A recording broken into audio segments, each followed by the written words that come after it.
Bien, Dios les bendiga. Seguimos con nuestro seminario de Apocalipsis y hoy nos toca la iglesia de Esmirna, de Mirra, iglesia perseguida, iglesia probada. Esta iglesia abarca los años 100 a 312 después de Cristo. La iglesia de Esmirna es la iglesia que tiene una palabra de Jesús amorosa, de consolación. Es la única iglesia que no tiene reprensión. Y atención con esto, fíjense que los versículos que hablan sobre esta iglesia son muy pocos. Solamente hablan del desarrollo de esta iglesia, de una de las 7 iglesias. Ustedes saben que cada iglesia marca una etapa de la historia y cada iglesia también representa el estado actual de las diferentes iglesias evangélicas a nivel mundial, y eso es categórico. Y aquí vamos a aprender algo muy interesante y muy revelador en cuanto a lo que pasó dentro de esta iglesia y cómo esta iglesia se mantuvo fiel ante las terribles persecuciones donde los cristianos eran quemados, llevados al Coliseo romano. Estos cristianos realmente lo pasaron muy mal. Y la iglesia de Esmirna representa a ese tipo de cristiano que va a ser probado, pero que en la prueba va a salir como oro refinado en fuego. La iglesia de Esmirna estaba a 64 kilómetros de la iglesia de Éfeso. De hecho, era una iglesia, como ya decía, que sufrió mucho martirio. Uno de sus grandes maestros de esta iglesia era Policarpo, discípulo directo de Juan, el discípulo amado de Jesús. Policarpo murió siendo quemado porque no quiso adorar a César. Y le preguntaron que si él adoraba a César, adoraba al emperador, se le iba a perdonar la vida. Y tenía que rechazar a Yeshua, a Jesús. Y él dijo en su declaración: le he servido 86 años a Yeshua y me ha hecho tanto bien que como yo ahora lo podría rechazar. Aquel que trajo salvación a mi vida y aquel que tantas bendiciones y tanto bien ha hecho a mi vida y a mi familia. Murió quemado. Y nótense que murió en un día sábado, y judíos apóstatas, judíos, como lo vamos a hablar un poquito sobre los judíos sionistas, que la gente no entiende esto, y interesante que lo sepan, lo mataron recogiendo leña en el día sábado, que en el día sábado ustedes saben que no se podía hacer nada, y fíjense ustedes que ahí ellos recogieron leña para matar en la hoguera a Policarpo.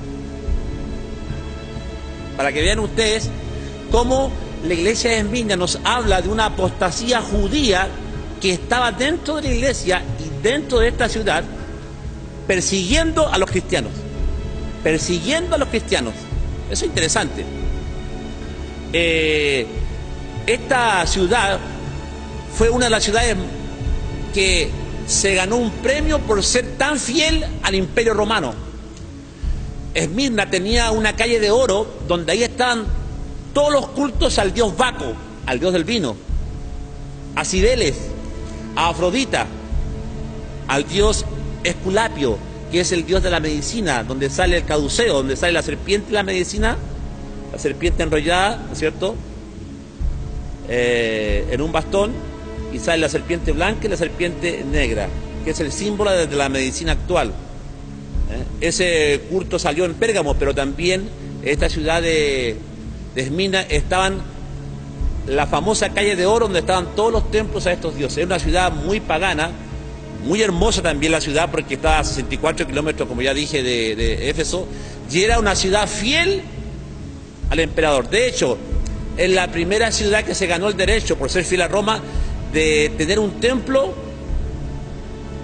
a un emperador romano, Tiberio.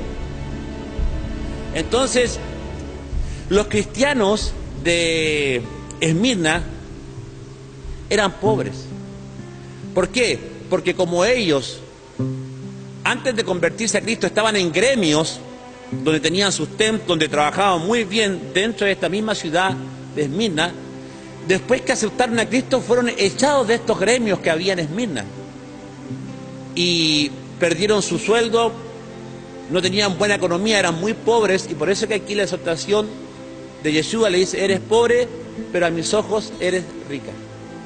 A la iglesia de la Odisea le dice: eres rica, pero a mis ojos eres pobre, miserable. ¡Wow! Tremendo. Es la única iglesia que hasta el día de hoy permanece en la ciudad de Turquía. Las demás iglesias desaparecieron, y esta iglesia de Esmirna hasta el día de hoy se encuentra parada. ¡Wow! Leamos en Apocalipsis 2:8, dice: escribe al ángel de la iglesia en Esmirna, el primero y el postrero, el que estuvo muerto y vivió, dice esto. Aquí está hablando Jesús en primera persona. Cuando dice el primero y el postrero, usted tiene que entender que Yeshua no tiene principio ni no tiene fin. Es alfa y omega, es el principio de todo, pero en sí ni siquiera tiene principio ni fin, siempre ha existido como el eterno. Aquí, primero y postrero, como se presenta Yeshua, está dando a entender, anoten, el carácter eterno de Yahweh y de su Hijo. ¡Wow! El carácter eterno, inmutable, poderoso, incorruptible. La Biblia dice que para Jesús fueron creados los cielos, la tierra. Pablo dice que las potestades, todo fue creado por medio de Él, dice el libro de Efesios, y para Él. Yeshua era el Logos, es la palabra. Y aquí la presentación que Él está haciendo, Él mismo se está presentando ante esta iglesia.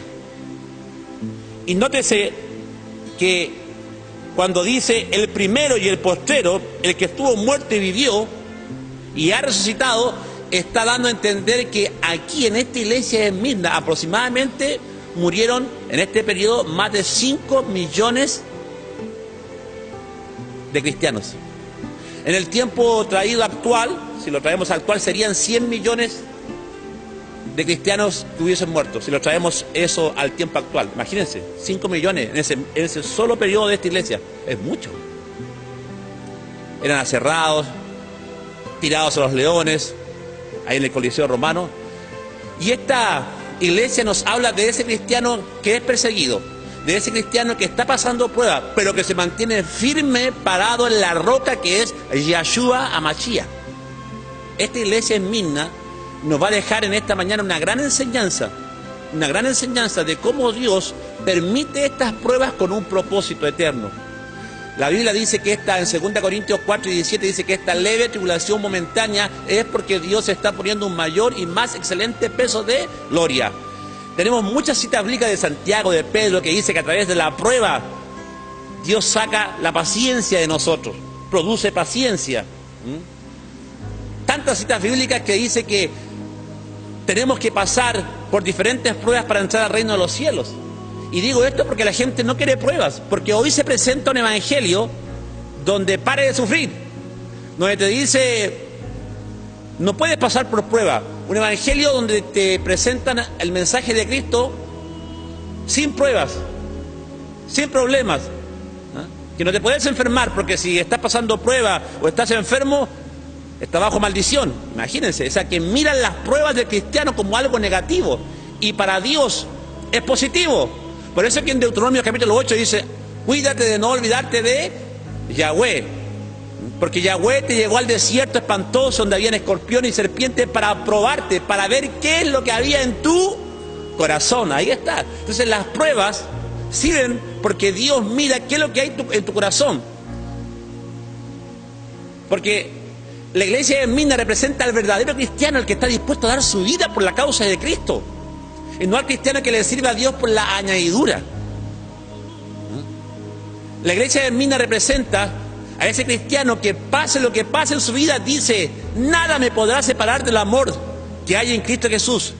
Ni tribulación, ni hambre, ni desnudez, ni lo alto, ni lo bajo, ni principado, ni potestad, ni la vida, ni la muerte. Nada me podrá separar del amor que hay en Cristo Jesús, Señor nuestro. Ese es el verdadero cristiano. Pablo dice, he pasado afrenta, dice, he sido perseguido, azotado, pero cuando soy débil, soy fuerte.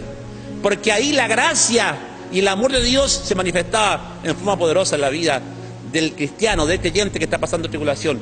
La iglesia de Esmirna representa al verdadero cristiano que no le sirve a Dios solamente porque está escuchando mensajes lindos de prosperidad, de felicidad.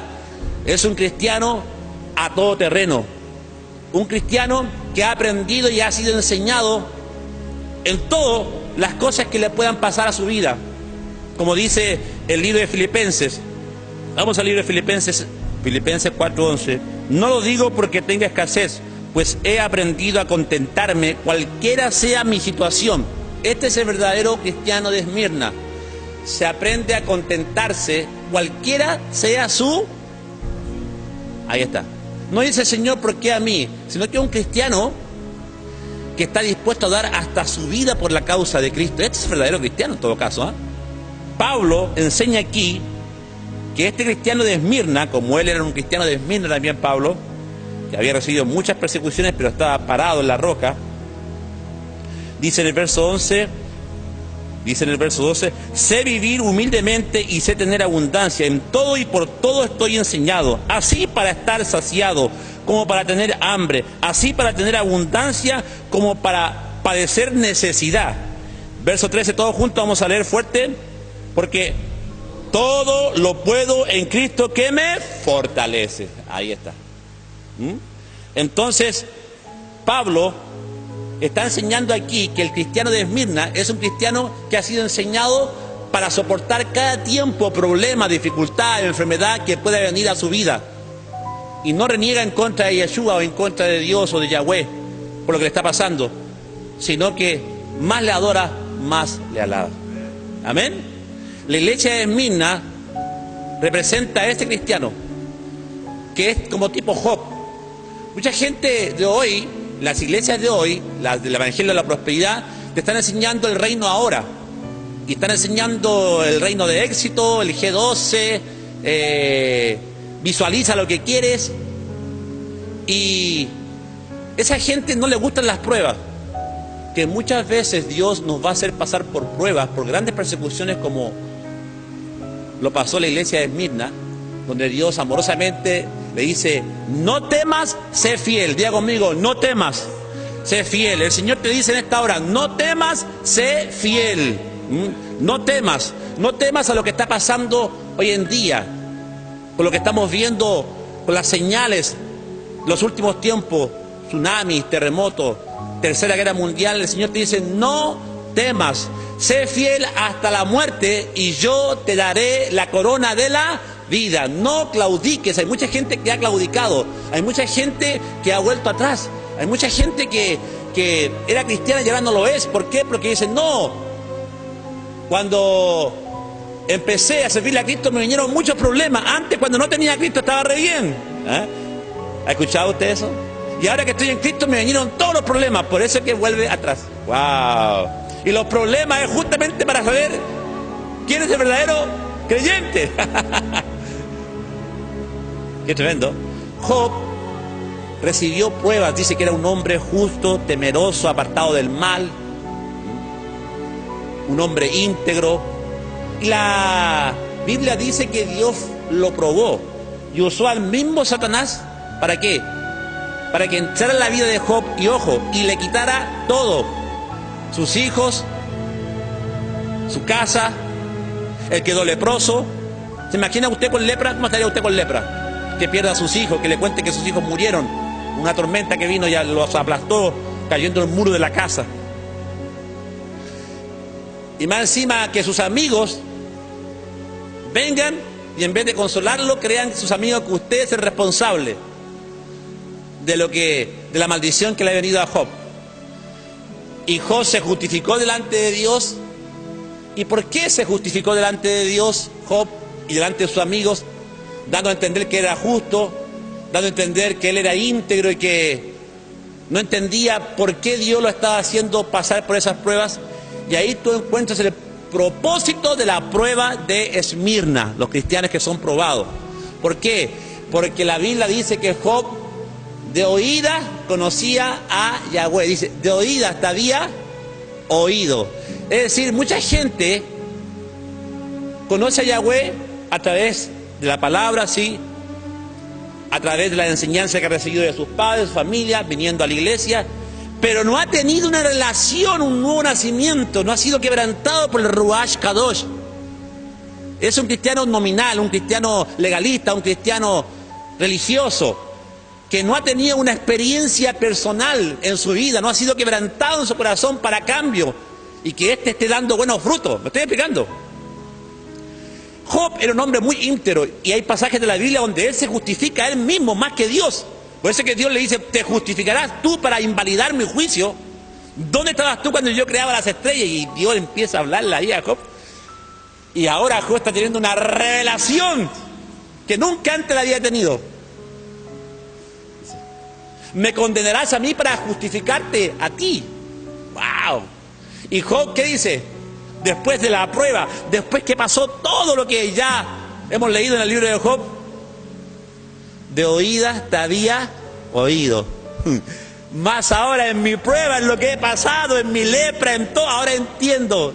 De oídas te había oído, más ahora mis ojos te ven. Ahí está. ¿Quiere ver a Yeshua? Entonces permita que vengan pruebas a su vida. A ver, de oídas te había oído, ahora mis ojos te ven. El verdadero cristiano es el que está dispuesto a pasar de todo en su vida, no claudica, no desmaya, no tiene temor y permanece fiel. Otra vez, sé fiel hasta la muerte, Dios le dice a Esmirna, y yo te daré la corona de la vida. Dice que está al lado tuyo, no desmayes, sé fiel. Amén. ¿Cuántos quieren ser como Job? Y Job terminó conociendo a Dios, ¿dónde? En la prueba. Leamos Apocalipsis capítulo 8.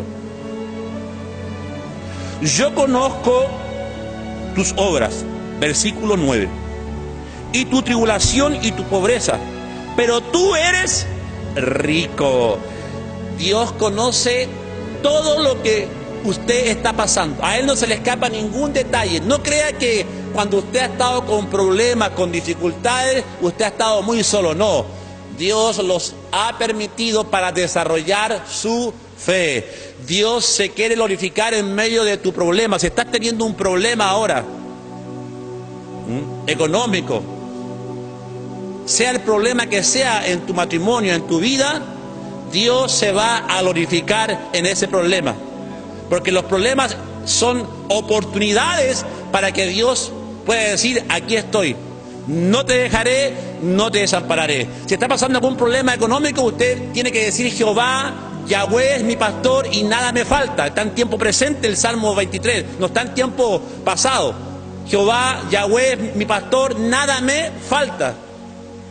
En lugares delicados pastos me sustenta. Ahí está. Si está pasando un problema económico, lance la palabra en su boca. Mi Dios pues suplirá todo lo que os falte conforme a su riqueza en gloria en Cristo Jesús, Señor nuestro. Amén. Si está pasando problemas, dice, aunque pases por el fuego, no te quemarás.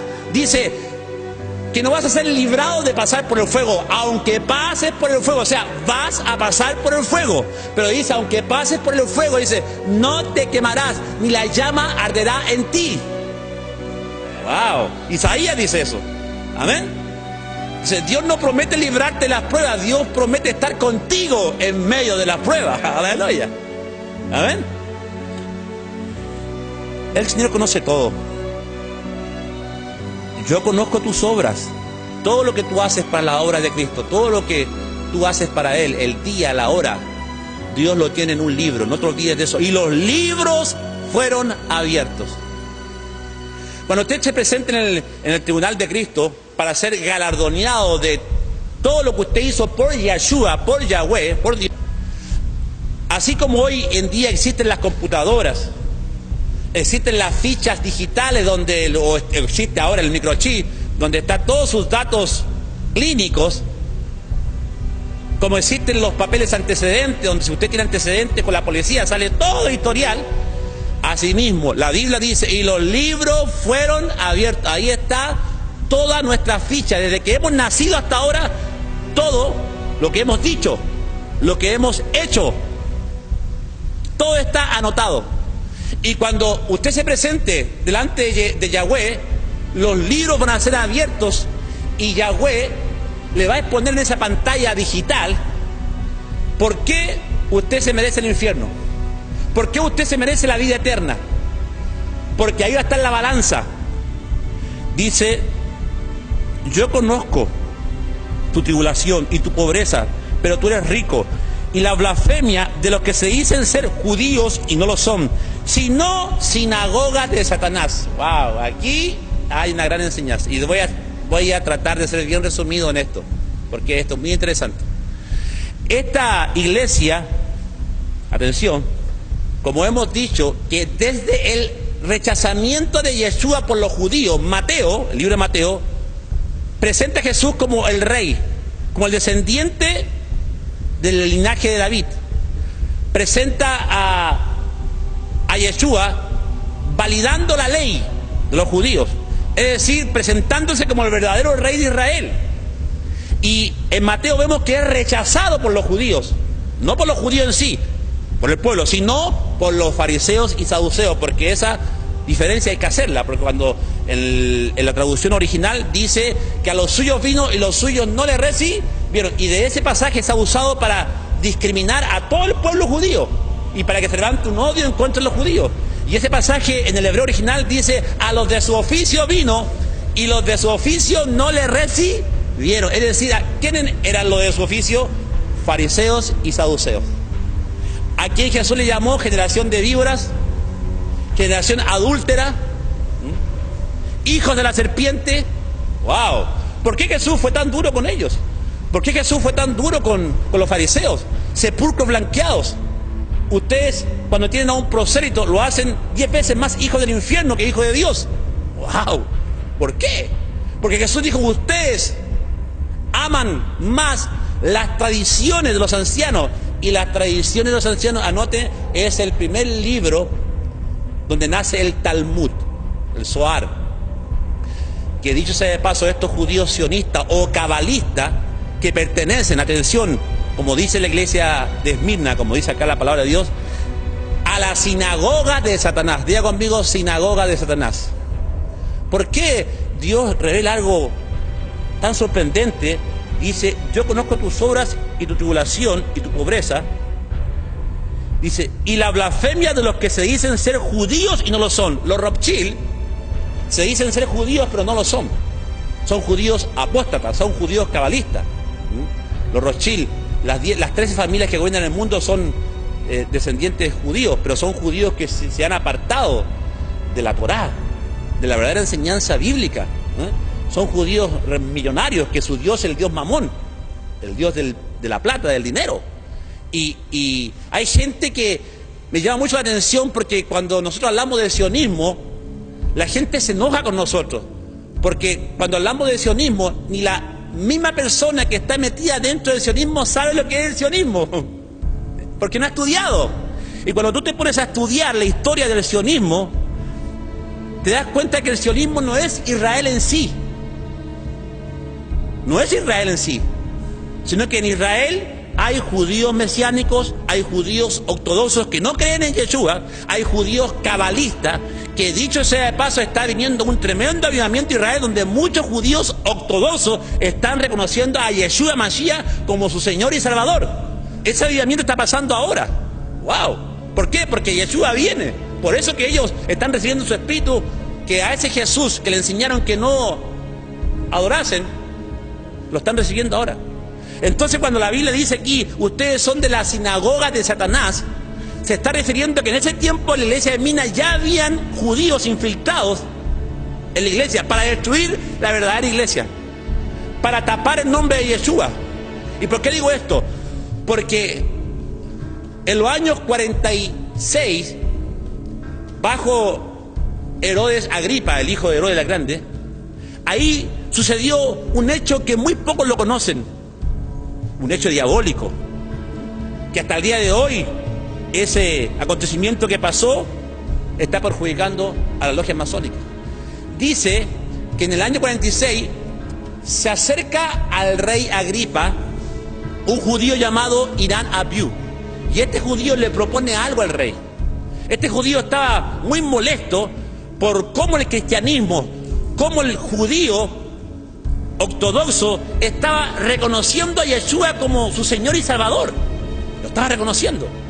Entonces, como los judíos ortodoxos, según Mateo 13, rechazaron a Jesús porque dijeron: este hace milagros en el nombre de Belzebú, príncipe de los demonios. Y ahí Jesús dice y habla en Mateo 12 sobre la enseñanza del rechazo del Espíritu Santo, que no tendrá perdón ni en este siglo ni en el siglo venidero. Y esa generación de fariseos y saduceos, no el pueblo judío, que hacemos la diferencia, esos judíos, después que Jesús muere, siguieron influenciando a todo un pueblo para que no conociera a Yeshua, para que no recibiera el mensaje de Pablo. De hecho, estos judíos cabalistas, estos judíos fariseos, saduceos, siguieron. Después del año 70, cuando el templo fue destruido y los judíos fueron dispersos, estos judíos se juntaron en Tiberias, en varios sectores, haciéndose amigos de los emperadores romanos, y estos judíos tenían tanta influencia que prepararon el segundo canon, donde sacó todo lo que los cristianos tenían hasta ahora, el Nuevo Testamento que se estaba recopilando. Ellos sacaron todo eso y prohibieron determinantemente que los judíos se convirtieran al cristianismo, que ni siquiera nombraran a ese Yeshua que estaba salvando a los judíos de Israel, bajo pena de muerte. Entonces, retomo lo que estoy diciendo: la sinagoga de Satanás, que habla aquí Esmirna, y que dice los que se dicen ser judíos y no lo son, eran apóstatas, y que se inició en el año 46 con Herodes Agripa, donde este judío, Irán Abiú, le dice: este mensaje de Yeshua es un misterio. Entonces, como es un misterio, tenemos que combatirlo con otro misterio. Miren cómo el diablo se le reveló a este Irán Abiú, fariseo, y el misterio era en que ellos se iban a infiltrar dentro de las sinagogas. Y aquí nace la masonería. La masonería no nace en los años 1700 y tanto, nace con 8 judíos, con la cabeza de Irán Abiú, creando un sincretismo. Y este sincretismo que ellos crearon, de aquí nace la adoración al Talmud, al Zohar, más que la Torá. Y estos judíos tuvieron tanto poder que, como ya decía, de los años 70 después de Cristo, se instalaron en diferentes regiones de Asia y prohibieron determinantemente convertirse al cristianismo, bajo pena de muerte. Los maestros rabínicos de la línea de los fariseos y saduceos. Entonces, la sinagoga de Satanás es la que da comienzo al sionismo. Nosotros amamos Israel, bendecimos a Israel. Usted tiene que entender que las ramificaciones judías son muchas. Están los judíos sefardí de España, están los judíos akenazis, que son judíos alemanes, que la mayoría son sionistas y que han mezclado el culto de Yahweh con Moloch, con la diosa Instar. Por eso es que el judío cabalista le da mucha importancia a la parte femenina de Dios, diosa Isis, que adoran los islámicos. Le da mucha importancia a la parte femenina de Dios. Y ahí tú encuentras, cuando ellos fueron a Persia, ¿se acuerdan cuando las 10 tribus de Israel fueron llevadas a Persia? Y ahí esas tribus, y cuando la otra casa de Israel, Judá, fue llevada a Babilonia, de ahí que ellos trajeron esa doctrina babilónica, que es la cábala.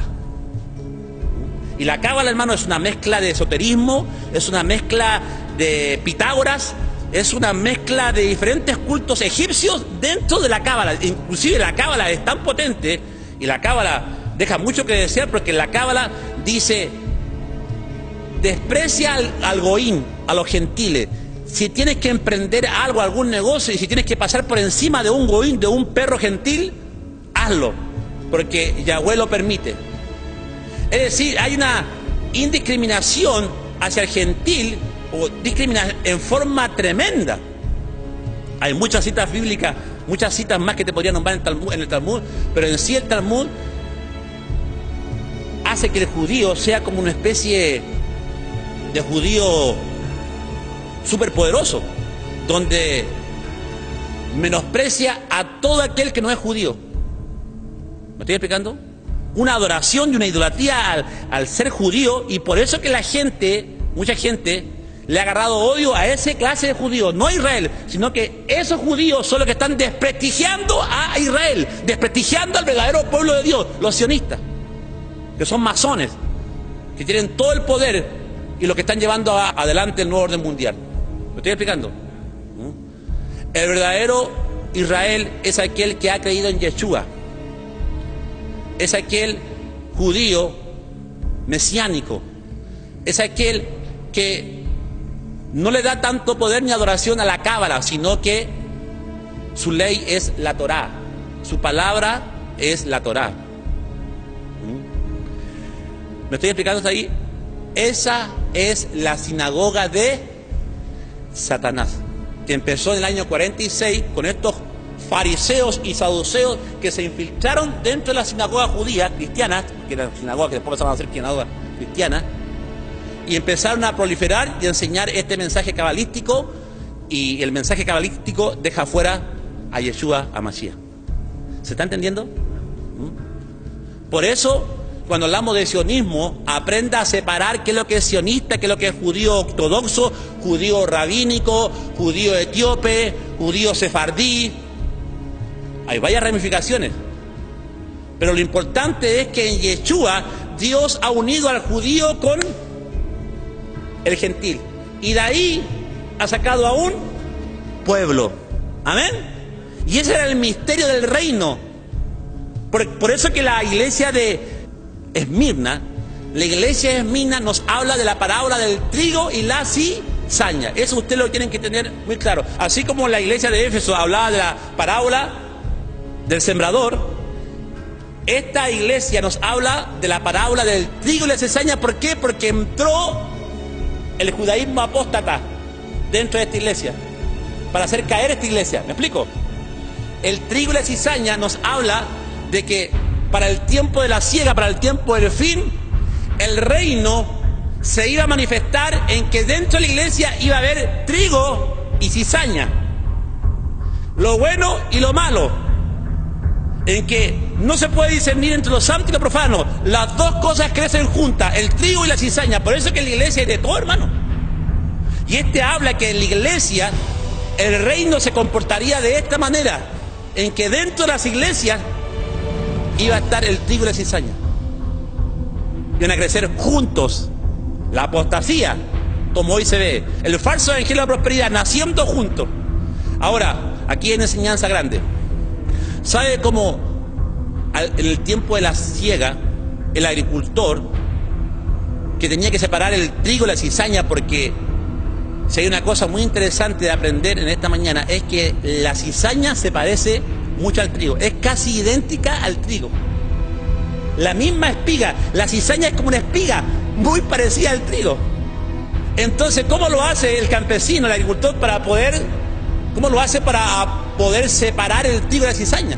Porque no se puede mezclar, porque si va a cortar, puede cortar las dos, que en su cosecha puede tener también cizaña. Entonces, ¿cómo lo hace para separar?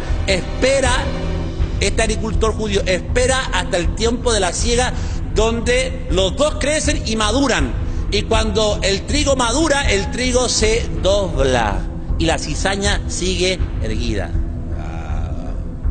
Diga que está al lado suyo, ¿qué es usted? ¿Trigo o cizaña? Tremendo, ¿no? Diga, yo soy trigo. Diga, yo soy quebrantado. Yo me humillo, aleluya. Eso habla de tu humillación, habla de tu quebrantamiento, amén. De tu yo está crucificado con Cristo. El trigo se dobla, doble sus rodillas ante Yeshua Mashiach, aleluya. No sea cizaña que está siempre ahí, yo, teniendo la razón, ahí está. Dóblese, y si no se dobla, Dios te va a ayudar a doblar un poquito. No te preocupes, tranquilo no. Amén. Está interesante esto, ¿no es cierto? ¿Se entendió el concepto de la sinagoga de Satanás? Hoy está activa. De hecho, los judíos sionistas son los que tienen el poder mundial. Entonces, de ahí la importancia que sepamos que cuando hablamos de sionismo no estamos hablando de todo Israel. Estamos hablando de esos judíos que se han apartado de la Torá, que son más cabalistas y que han rechazado el mensaje de Yeshua. ¿Lo estoy explicando? Entonces, cuidado, porque esto estaba entrando en la iglesia de Esmirna. ¿Qué más dice? No temas en nada lo que vas a padecer. He aquí el diablo echará a algunos de vosotros en la cárcel para que seáis probados, ahí está, y tendréis tribulación por 10 días. Sé fiel hasta la muerte y yo te daré la corona de la vida. El que tiene oído, oiga lo que el Espíritu dice a las iglesias. El que venciere no sufrirá daño de la segunda muerte. Acá hay otra cosa muy interesante y para terminar. Dice que habla de una tribulación de 10 días. Y Yeshua les advierte a esto para ver qué clase de fe usted tiene. Si es de heno su fe, si es de hojarasca, si es de aserrín, si es de paja, o su fe es oro refinado en fuego. Amén. José en Egipto pasó grandes pruebas. Fue sacado de su familia. Fue vendido por sus hermanos. Por su propia parentela fue vendido. Fue echado en un pozo lleno de escorpiones, húmedo, asqueroso. Y ahí estaba José. Pero José había recibido promesas del Eterno. Y José se mantuvo firme, confiando en el Eterno. Fue sacado del pozo y vendido. Y llevado a Egipto. Llegó a Egipto. José sigue pasando tribulaciones. Es mandado a la cárcel. ¿Por qué? Porque el diablo lo acusó de que él se estaba metiendo con la esposa de Potifar. Y era falso. La mujer le dijo, José, acuéstate conmigo. Y él miró hacia arriba, dijo, ¿cómo yo he de defraudar a mi Dios? ¿Cómo yo he de cometer este grande pecado? Pero igual la esposa lo difamó. Y José nuevamente llevado a la cárcel. Y déjenme que las cárceles de Egipto eran cárceles terribles, donde estaban los ratones, hermano, eran como cuevas, hermano. Comían mal, no podían dormir bien, oscuridad. Ahí estaba José. Pero Dios había puesto una promesa en su vida. Amén, amén. Y José le creyó y José, yo pienso que fue como Moisés, se mantuvo firme viendo al invisible. Y cuando José es levantado por Dios, después de que pasó toda esa tormenta, todo ese sufrimiento, José podría haberse quitado la vida, hermano. José podría haber dicho, ¿y por qué a mí? Si tú me diste sueño, ¿por qué ahora mira lo que estoy pasando?